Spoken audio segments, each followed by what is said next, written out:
کبھی ایک دور تھا جب ایک علاقے سے دوسرے علاقے تک اثرات پہنچنے میں وقت لگتا تھا۔ آج ایک جگہ پر کوئی تھیوری بنتی ہے، اگلے ہی دن، بلکہ یوں کہنا چاہیے اگلے ہی لمحے وہ پوری دنیا میں پہنچ چکی ہوتی ہے، اور پھر وہ اپنے اثرات مرتب کرنا شروع کر دیتی ہے، اس کے اثرات پڑنا شروع ہو جاتے ہیں۔ تو اس اعتبار سے دو ضرورتیں ہیں ہماری۔ سب سے پہلی چیز، ایک تو وہ آئیڈیل اساتذہ جو اپنے قوت عمل سے آج کی نوجوان نسل کو اپنی طرف متوجہ کریں، اور ان کا عمل طلباء کے لیے حجت ہو، ان کا عمل اس سے آگے، یعنی ان کا کردار ایسا ہو کہ اس سے آگے طالب علم دیکھنے کی کوشش بھی نہ کرے، زحمت بھی نہ کرے۔ یہ ظاہر ہے کہ ایک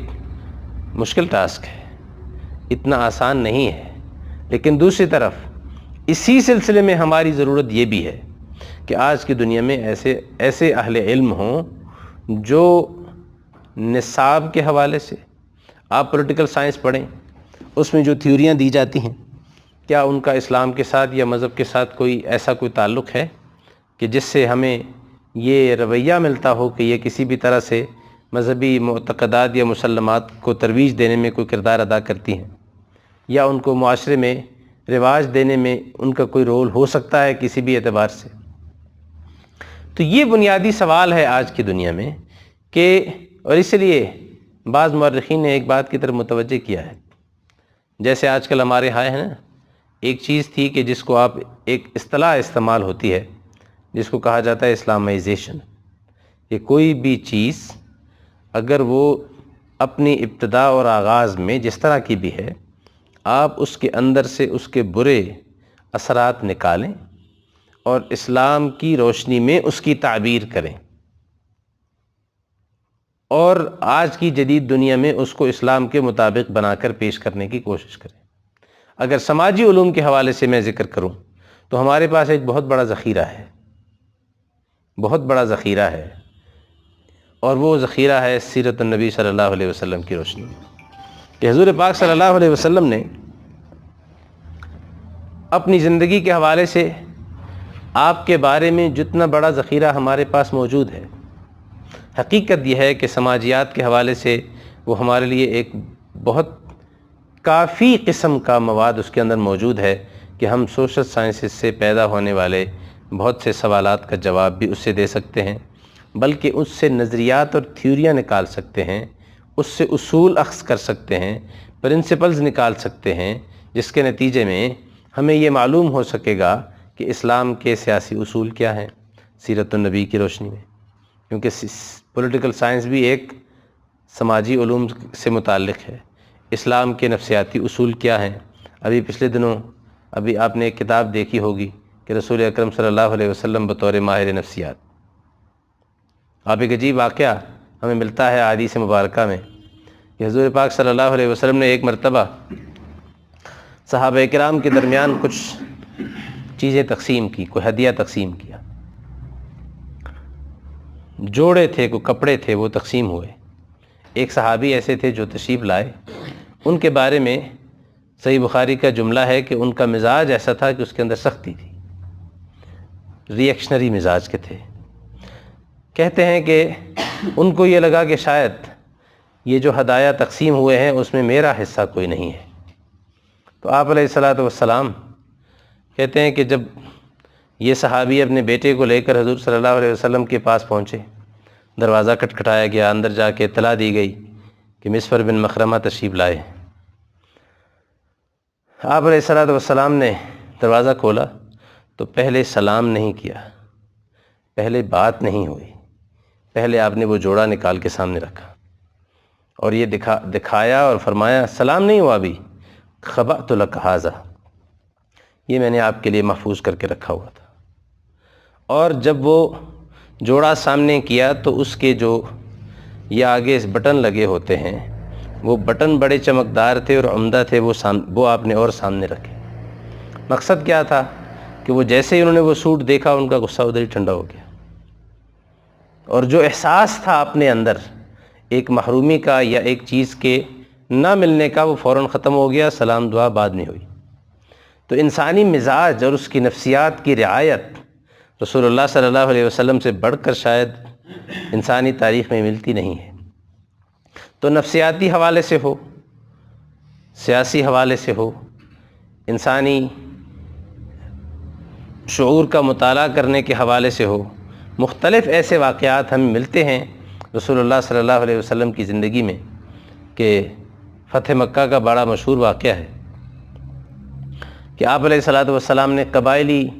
نفسیات کو کیسے مطمئن کیا۔ فتح مکہ میں رسول اللہ صلی اللہ علیہ وسلم نے 3 جھنڈے بنائے، ایک جھنڈا حضرت خالد بن ولید کے ہاتھ میں، دوسرا حضرت سعد بن عبادہ رضی اللہ تعالیٰ عنہ کے ہاتھ میں۔ آپ ذرا اس پر غور کریں، ایک انصاری ہیں اور ایک مہاجر ہے۔ مہاجر یہ نہیں کہہ سکتے کہ ہمارا آدمی نمائندہ نہیں بنایا گیا، انصار یہ نہیں کہہ سکتے کہ ہمیں یہ اعزاز نہیں بخشا گیا۔ حضرت خالد بن ولید کو کسی اور راستے سے داخل ہونے کی ذمہ داری دی گئی، حضرت سعد بن عبادہ کسی اور راستے سے داخل ہوئے۔ اب جب یہ داخلہ ہو گیا تو مرکزی پالیسی یہ تھی کہ آج ہم نے لڑنا نہیں ہے، پرامن طریقے سے شہر کو فتح کرنا ہے۔ لیکن حضرت سعد بن عبادہ رضی اللہ تعالیٰ عنہ کی زبان سے ایک جملہ نکل گیا، الیوم یوم الملحمہ، آج تو انتقام کا اور بدلے کا دن ہے۔ جبکہ رسول اللہ صلی اللہ علیہ وسلم فرما رہے تھے الیوم یوم المرحمہ، آج مہربانی کا دن ہے۔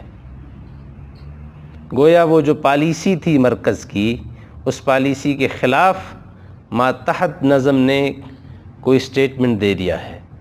اب ضرورت تھی کہ پالیسی کے خلاف تو کوئی کام نہیں ہو سکتا، تو رسول اللہ صلی اللہ علیہ وسلم نے حضرت سعد بن عبادہ سے جھنڈا لے لیا۔ سعد بن عبادہ خزرج قبیلے کے سردار ہیں، ان سے جھنڈا لینے کا مطلب یہ کہ پورا قبیلہ مشتعل ہو جائے۔ تو آپ علیہ الصلاۃ والسلام نے وہ جھنڈا لے کر کس کے حوالے کیا؟ انہی کے بیٹے قیس بن سعد کے۔ اب نہ سعد بن عبادہ اس پر اعتراض کر سکتے ہیں، نہ ہی ان کا قبیلہ اس پر اعتراض کر سکتا ہے، نہ ہی یہ سوال کھڑا ہو سکتا ہے کہ انصار یہ کہیں کہ ہمارے سے یہ عزت واپس لے لی گئی۔ پالیسی بھی قائم رکھی گئی، جھنڈا بھی واپس لے لیا گیا، اشتعال کا اور اعتراض کا موقع بھی نہیں بنا، اور کسی کو محرومی کا احساس بھی نہیں ہوا۔ تو رسول اللہ صلی اللہ علیہ وسلم کے فیصلوں میں جو سیاسی فیصلے تھے ان کے اندر اس قسم کی گہرائی پائی جاتی تھی۔ تو سماج کا جب ہم مطالعہ کرتے ہیں، سوشل سائنسز کو جب ہم دیکھتے ہیں، تو رسول اللہ صلی اللہ علیہ وسلم کی زندگی ہمارے لیے اتنی بڑی رہنمائی ہے اس کے اندر۔ پھر آپ دیکھیں کہ رسول اللہ صلی اللہ علیہ وسلم جب ان مواقع پر اپنی طرف سے کسی کو کوئی سیاسی ذمہ داری دیتے ہیں تو بعض اوقات اس میں مذہب کا بھی خیال نہیں کرتے، ذاتی تعلق کی بھی ایک اہمیت ہے اس کے اندر۔ مورخین نے لکھا ہے کہ حبشہ کے بادشاہ نجاشی کے پاس آپ علیہ الصلاۃ والسلام ہمیشہ نمائندہ بنا کر بھیجتے تھے حضرت عمرو بن امیہ الزمری رضی اللہ تعالیٰ عنہ کو۔ اس کی وجہ کیا تھی؟ اس وقت بھی جب یہ خود عمرو بن امیہ اسلام نہیں لائے تھے، جب خود انہوں نے اسلام قبول نہیں کیا تھا، تب بھی یہی معاملہ تھا۔ اس موقع پر اہل سیرت اس کا جواب دیتے ہیں کہ وجہ یہ تھی کہ ان کا حضور صلی اللہ علیہ وسلم کے ساتھ دوستانہ تھا، اور انہوں نے کفر کی حالت میں بھی کوئی ایسا عمل نہیں کیا جس سے دوستی کے اس رشتے میں کوئی خلل واقع ہو۔ اور دوسری بات یہ تھی کہ ان کا حبشہ کے نجاشی کے ساتھ تعلق یہ تھا کہ یہ بچپن میں ایک عرصے تک اس کے ساتھ اکٹھے رہے تھے، اور نجاشی نے جب اس کے خاندان کو حکومت سے نکالا گیا تھا تو اس کے خاندان نے حضرت عمرو بن امیہ کے والد کے پاس جا کر، امیہ کے پاس جا کر پناہ لی تھی، اور ایک عرصے تک یہ بچپن میں ایک دوسرے کے ساتھ کھیلتے رہے تھے۔ تو وہ جو سماجی رشتے ہیں رسول اللہ صلی اللہ علیہ وسلم ان کی رعایت فرما رہے ہیں۔ تو گویا جب ہم سماجی علوم کو پڑھتے ہیں تو یقیناً اس کے اندر آج کل کا جو رویہ ہے وہ تھیوری اور پریکٹیکل کا ہے، سروے کے ذریعے علم کی دریافت کا ہے، انٹرویوز کے ذریعے سے علم کی دریافت کا ہے، لیکن اس کے اندر وہ حقائق ایک جگہ پر حضرت نانوتوی رحمۃ اللہ علیہ نے اور سر سید احمد خان کے درمیان ایک خط و کتابت ہوئی ہے۔ وہاں خط و کتابت میں سر سید حضرت کو یہ لکھتے ہیں کہ قرآن کریم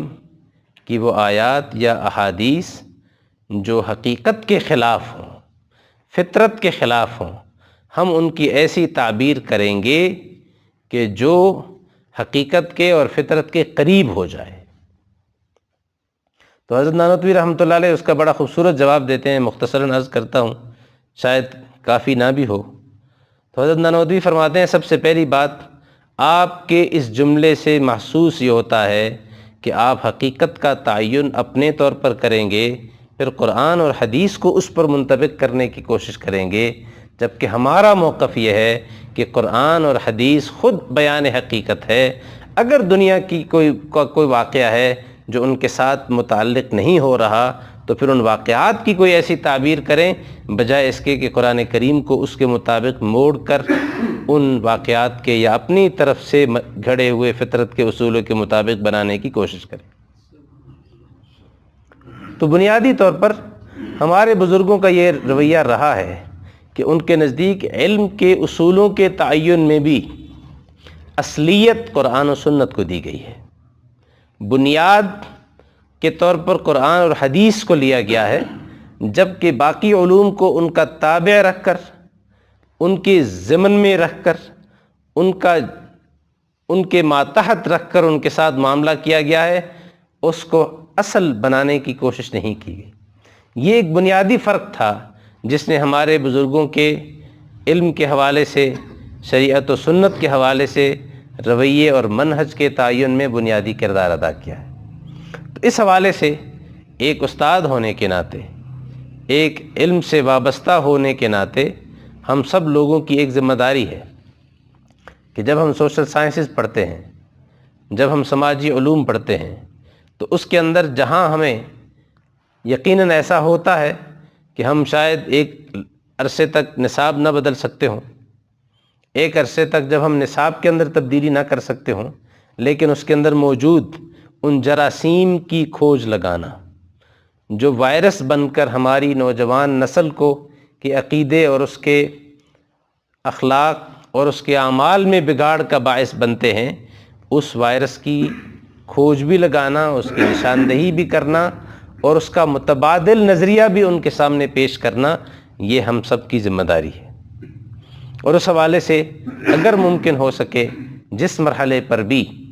جب ہمارے میں سے کوئی لوگ نصاب اور تشکیل نصاب سے متعلق ہوں تو پھر یقیناً ایسا علم موجود ہے ہمارے اکابر کی طرف سے، ہمارے بزرگوں کی طرف سے، اگرچہ ہم اس سے پوری طرح آگاہ نہ ہوں، کہ جس میں ہم سماجی علوم کو یا ان علوم کو اپنے اصولوں کے مطابق مرتب کرنے کی کوشش کریں۔ اللہ تعالی ہم سب کو توفیق نصیب فرمائے۔ وآخر دعوانا ان الحمد للہ رب العالمین۔